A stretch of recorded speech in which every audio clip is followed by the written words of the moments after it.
Hello and welcome to my YouTube channel. So here we are forging the blade Angrist in a pattern that is commonly referred to as Gol Mai, or 5 layers. Those layers will be wrought iron, mild steel, and here I'm forging on 1084, which will not actually be the steel I use. Here in a moment you'll see that I changed to a 1095 bar. The reason for this is primarily that I wanted a harder edge. Now, the reason I want a harder edge is because this blade that we're forging, Angrist, means iron cleaver. Now, those of you familiar with the works of Tolkien will know that Angrist was the blade that was used by Beren to cut one of the Silmarils from Morgoth's crown. The crown was made of iron, so in order to cut iron, the edge needs to be very, very hard. In fact, in the usage, Beren actually breaks the tip of the blade trying to recover a second Silmaril, which actually wakes Morgoth up because the tip cuts him.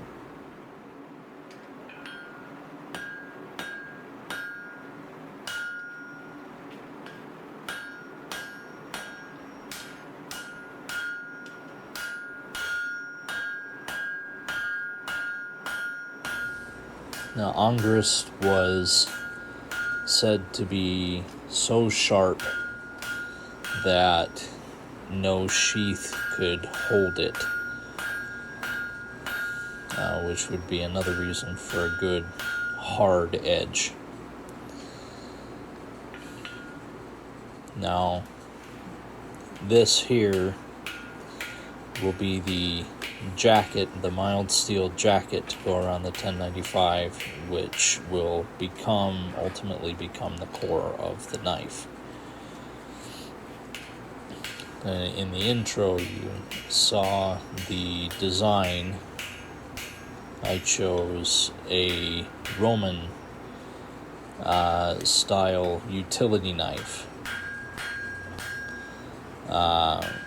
just scaled up. I figured that because this is a first age relic, the age of this specific design would be reminiscent of that. So here we're forge welding the jacket to the core and refining some of those welds.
Here we're just refining those welds a little bit further and working the bar down. Right now it's still quite thick and broad, and it needs to have a taper in 2 dimensions in order for it to work well as the edge insert.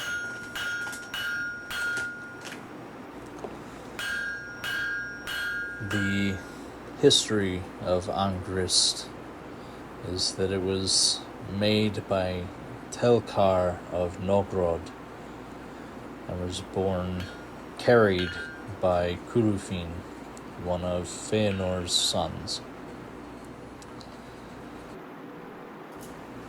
Now, how it came into Baron's hands, well, Baron slew Curufin and took all of his weapons.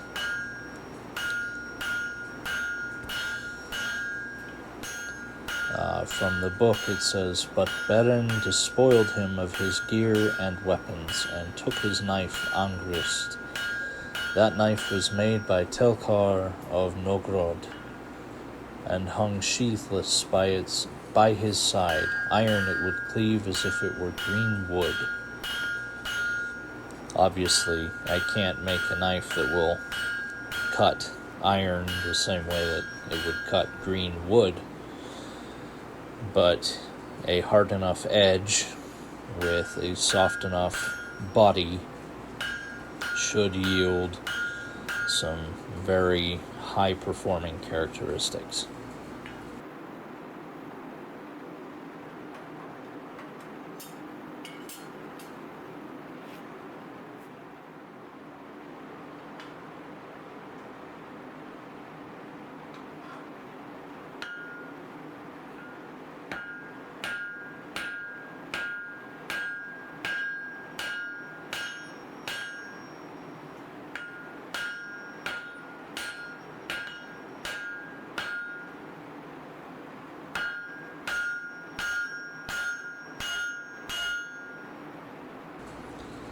Now, what you saw before was me working the wrought iron from an anchor chain that's over 100 years old.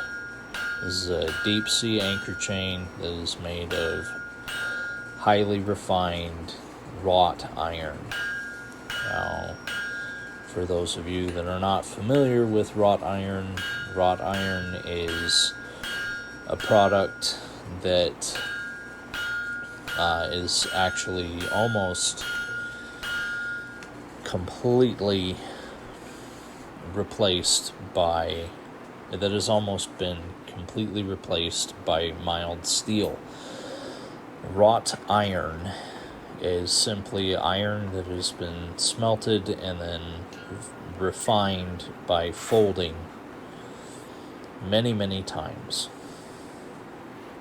Now, this folding process means that there's a wood grain texture to it, and there's a definite grain that runs along the bar as it is forged. That means that the bar needs to be worked at a relatively high heat, and that you need to take special care not to split the grain, not to work in between the grain, as it were.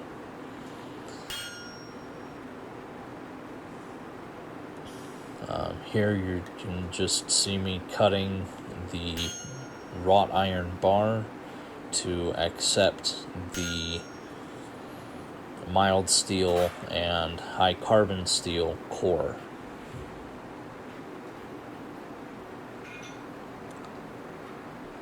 And the radiant heat from this was so high that eventually I actually had to go and get a glove for the hand that was holding the tool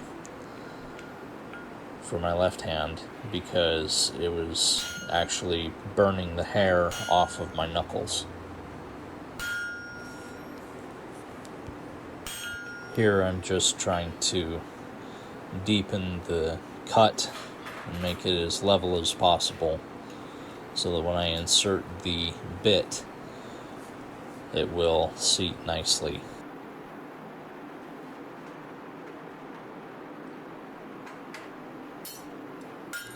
So I would be remiss if I did not mention Make Salt Lake.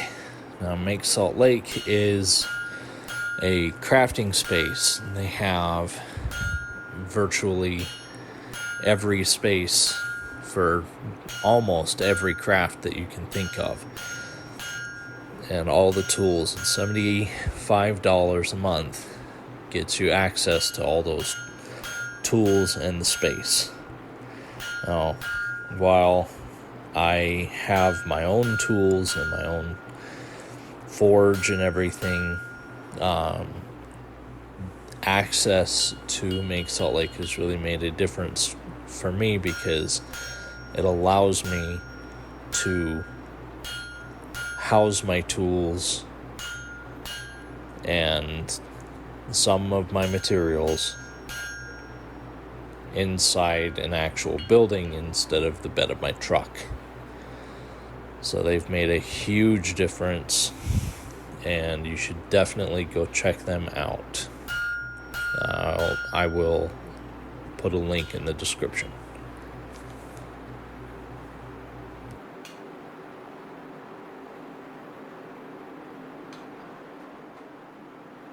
Now here you can actually see, as I'm trying to form the wrought iron, I actually put the steel bit in the wrong direction, which is why it bounced straight out. The bit is actually wider toward one end than the other, and you try and align that bit so that the thick end is near the tip of the knife. Here we're setting the weld, just light, medium speed blows just to set it in there, and close up the sides.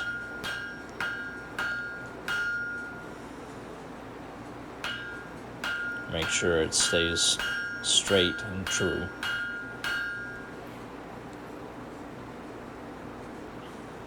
And that's welded pretty well.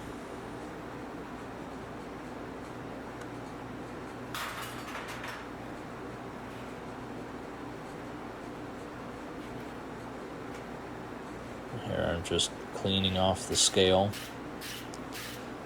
getting it ready for subsequent welding passes.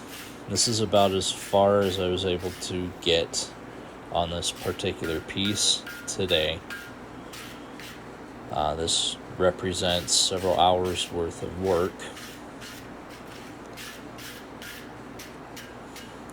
but so far it's turning out pretty well, and I'm fairly hopeful.